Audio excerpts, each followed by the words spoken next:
बिस्मिल्लाहिर्रहमानिर्रहीम। अस्सलाम वालेकुम डियर स्टूडेंट्स, उम्मीद करता हूँ कि आप लोग सभी बखैर वफ़ियत होंगे। तो आज की इस वीडियो के अंदर हम लोग 10th केमिस्ट्री उर्दू मीडियम के बाब नंबर 17 रिएक्शन काइनेटिक्स इस चैप्टर की एक्सरसाइज में से इसके एमसीक्यूज़ और शॉर्ट क्वेश्चंस मुकम्मल करेंगे। तो जो बच्चे चैनल पे नए हैं वो लाजमी तौर पे चैनल को सब्सक्राइब कर लें ताकि मज़ीद इस तरह की एजुकेशनल वीडियोज़ बआसानी आप लोगों तक पहुँच सके। तो यहाँ पे स्टूडेंट्स हम लोग चैप्टर नंबर 17 की एक्सरसाइज में से पहले इसके एमसीक्यूज़ मुकम्मल करेंगे।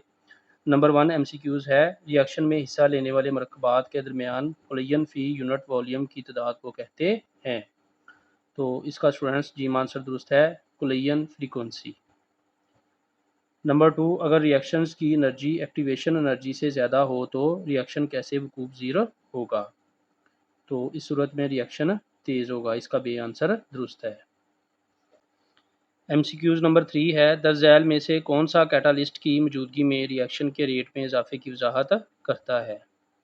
तो इसका स्टूडेंट्स बे आंसर दुरुस्त है, कैटालिस्ट एक मुतबादल रास्ता फराहम करता है जो एक्टिवेशन एनर्जी को कम करता है।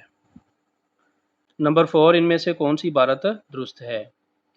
तो ये पहली इबारत स्टूडेंट्स दुरुस्त है, एक्टिवेशन एनर्जी के बराबर या इससे ज़्यादा तवानाई के साथ कुलयंस रिएक्शन का बायस बनते हैं। नंबर 5, जब कोई रिएक्शन आगे बढ़ता है तो रिएक्टेंट्स और प्रोडक्ट्स का इर्तिकाज़ किस तरह तब्दील होता है। तो इसका स्टूडेंट्स बे आंसर दुरुस्त है, रिएक्टेंट्स के इर्तिकाज़ कम होते हैं जबकि प्रोडक्ट के इर्तिकाज़ बढ़ते हैं। तो नंबर 2 पे स्टूडेंट्स हम लोग चैप्टर नंबर 17 की एक्सरसाइज में से इसके शॉर्ट क्वेश्चंस मुकम्मल करेंगे। तो यहाँ पे स्टूडेंट्स कुछ शॉर्ट क्वेश्चन जो है इनके आंसर बुक के अंदर से मिल गए हैं और कुछ के बुक के अंदर से नहीं मिले। तो जिनके बुक के अंदर से नहीं मिले उनको मैं रजिस्टर के ऊपर आप लोगों को अलहदा से लिख के बता दूंगा।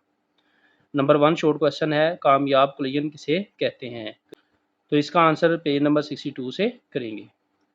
तो स्टूडेंट शॉर्ट क्वेश्चन नंबर 1 का आंसर आप लोग यहाँ से करेंगे, कामयाब कुलयन वो है जिसके नतीजा में प्रोडक्ट्स बनते हैं।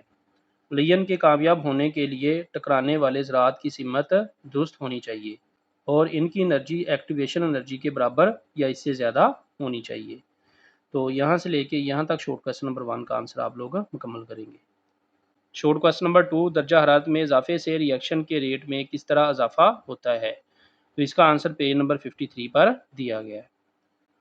तो स्टूडेंट शॉर्ट क्वेश्चन नंबर 2 का आंसर आप लोग पेज नंबर 53 से यहाँ से शुरू करेंगे। अगर किसी शय का टेम्परेचर बढ़ाया जाए तो इसमें मौजूद ज़रात की काइनेटिक एनर्जी भी बढ़ जाती है, जिसके नतीजा में ये ज़रात तेज़ी से हरकत करना शुरू कर देते हैं। हरकत करने में इस तेज़ी की वजह से इन ज़रात के आपस में कुलयन भी बढ़ जाते हैं। तो यहाँ से लेके यहाँ तक आप लोग शॉर्ट क्वेश्चन नंबर 2 को मुकम्मल करेंगे। Short question number 3, activation energy की तारीफ करें। इसका आंसर पेज नंबर 54 पर दिया गया। तो स्टूडेंट शॉर्ट क्वेश्चन नंबर 3 का आंसर आप लोग पेज नंबर 54 से यहाँ से शुरू करेंगे। एनर्जी की ये कम से कम मकदार जो किसी रिएक्शन को शुरू करने का बायस बनती है उसको एक्टिवेशन एनर्जी कहते हैं। तो यहाँ से लेके यहाँ तक शॉर्ट क्वेश्चन नंबर 3 का आंसर आप लोग करेंगे। तो स्टूडेंट शॉर्ट क्वेश्चन नंबर 4 से लेके 8 तक इनके आंसर बुक के अंदर से नहीं मिले तो इनको हम अलहदा से रजिस्टर के ऊपर से करेंगे। शॉर्ट क्वेश्चन नंबर 4 है, खालस ऑक्सीजन की निस्बत हवा में सल्फर आहिस्ता क्यों जलती है। शॉर्ट क्वेश्चन नंबर 4, खालस ऑक्सीजन की निस्बत हवा में सल्फर आहिस्ता क्यों जलती है। तो स्टूडेंट्स इसका आंसर है, सल्फर का जलना खालस ऑक्सीजन के मुकाबले में हवा में सुस्त होता है। इसकी वजह यह है कि हवा में ऑक्सीजन सिर्फ 21% होती है जबकि खालस ऑक्सीजन का इर्तिकाज़ बहुत ज़्यादा होता है, जिसकी वजह से सल्फ़र और ऑक्सीजन के मालिक्यूल्स के दरमियान टकराव की फ्रीक्वेंसी बढ़ जाती है। शॉर्ट क्वेश्चन नंबर 5, रिएक्शन में इस्तेमाल होने वाले कैटालिस्ट तरजीही तौर पर पाउडर की शक्ल में क्यों लिया जाता है। तो स्टूडेंट्स इसका आंसर है, रिएक्शन में इस्तेमाल होने वाला कैटालिस्ट तरजीहन पाउडर की शक्ल में लिया जाता है क्योंकि पाउडर सतह के रकबे को बढ़ा देता है, जिससे रिएक्टेंट मालिक्यूल्स को जज़्ब होने और रिएक्शन करने के लिए ज़्यादा एक्टिव साइट्स मैसर आती हैं।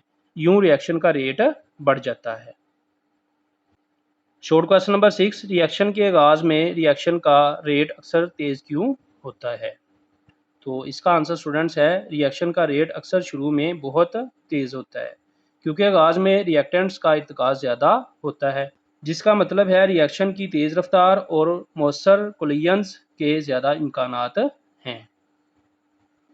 शॉर्ट क्वेश्चन नंबर 7, मैग्नीशियम कमरे के दर्जा हरारत पर हवा के साथ रिएक्शन नहीं करता, लेकिन बहुत ज़्यादा दर्जा हरारत पर बहुत तेज़ी से रिएक्शन करता है, जिससे इंतहाई सफ़ेद रोशनी खारिज होती है। वजाहत करें। तो इसका आंसर है कमरे के दर्जा हरारत पर मैग्नीशियम के एटम्स के पास इतनी तवानाई नहीं होती कि वो अपने बॉन्ड्स तोड़ सकें और हवा में मौजूद ऑक्सीजन के साथ रिएक्शन शुरू कर सकें। जब मैग्नीशियम को ज़्यादा दर्जा हरारत पर गर्म किया जाता है तो नंबर 1, एक्टिवेशन एनर्जी। हरारत वो इब्तदाई तवानाई फराहम करती है जो रिएक्शन शुरू करने के लिए दरकार होती है। नंबर 2 पे कीमियाई रिएक्शन होता है। मैग्नीशियम तेज़ी से जलना शुरू कर देता है और ऑक्सीजन के साथ रिएक्शन करके मैग्नीशियम ऑक्साइड बनाता है। नंबर 3 पे तवानाई का खराज होता है। ये रिएक्शन बहुत शदीद होता है और एक ही वक्त में बहुत सारी तवानाई खारिज करता है, जिससे शदीद सफ़ेद रोशनी पैदा होती है।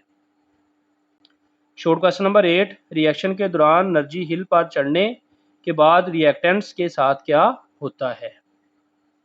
तो इसका आंसर है कीमियाई रिएक्शन में एनर्जी हिल तवानाई की वो मकदार है जो रिएक्टेंट्स को हकीकत में किसी नई चीज़ में तब्दील होने के लिए हासिल करनी पड़ती है। एक बार जब रिएक्शन चोटी पर पहुंच जाए, यानी रिएक्शन तेज़ हो जाए, ज़्यादा से ज़्यादा हो जाए, तो नंबर 1 पे वो एक इंतहाई गैर मुस्तहकम हालत में पहुंच जाते हैं, जहां इनके असल बांड टूट जाते हैं। नंबर 2, वो फौरी तौर पर पहाड़ी की दूसरी तरफ फिसल जाते हैं, यानी रिएक्टेंट से कोई नई चीज़ बन जाती है। ऐसा करने के दौरान एटम खुद को दोबारा तरतीब देते हैं नई चीज़ बनाने के लिए, नए बांड बनाते हैं और प्रोडक्ट्स में तब्दील हो जाते हैं। शॉर्ट क्वेश्चन नंबर 9, एक कैटालिस्ट किसी रिएक्शन की एक्टिवेशन एनर्जी को कैसे कम करता है? इसका आंसर पेज नंबर 58 पर दिया गया है। शॉर्ट क्वेश्चन नंबर 9 के लिए स्टूडेंट्स आप लोग पेज नंबर 58 पे आएंगे, यहाँ से इसका आंसर करेंगे। इसका किरदार सिर्फ इतना है कि रिएक्शन की एक्टिवेशन एनर्जी को खासा कम करके इसके रेट को बढ़ा देता है। जब रिएक्शन की एक्टिवेशन एनर्जी कम हो जाती है तो रिएक्शंस के ज़रात की ज़्यादा से ज़्यादा तादाद टकरा कर हाई एनर्जी स्टेट में आ जाते हैं। तो यहाँ से लेके यहाँ तक शॉर्ट क्वेश्चन नंबर 9 का आंसर आप लोग पेज नंबर 58 से करेंगे। शॉर्ट क्वेश्चन नंबर 10, किसी एंजाइम के बतौर कैटालिस्ट अमल करने की कोई सी दो खसूसियात बताएं। इसका आंसर पेज नंबर 59 पर दिया गया है। शॉर्ट क्वेश्चन नंबर 10 के लिए स्टूडेंट्स आप लोग पेज नंबर 59 पे आएंगे, इस टॉपिक में से इसका आंसर करेंगे एंजाइम्स बतौर कैटालिस्ट। यहाँ से शुरू करेंगे इसका आंसर। एंजाइम्स में मौजूद एक्टिव साइट्स की ये खसूसियत होती है कि वो सिर्फ एक मखसूस रिएक्टेंट के साथ ही जुड़ सकती हैं, इसलिए एक मखसूस एंजाइम एक मखसूस रिएक्टेंट के रिएक्शन में ही कैटालिस्ट के तौर पर काम कर सकता है और दूसरी रिएक्टेंट की सूरत में ये बेअसर हो जाता है। तो यहाँ से लेके यहाँ तक शॉर्ट क्वेश्चन नंबर 10 का आंसर आप लोग करेंगे।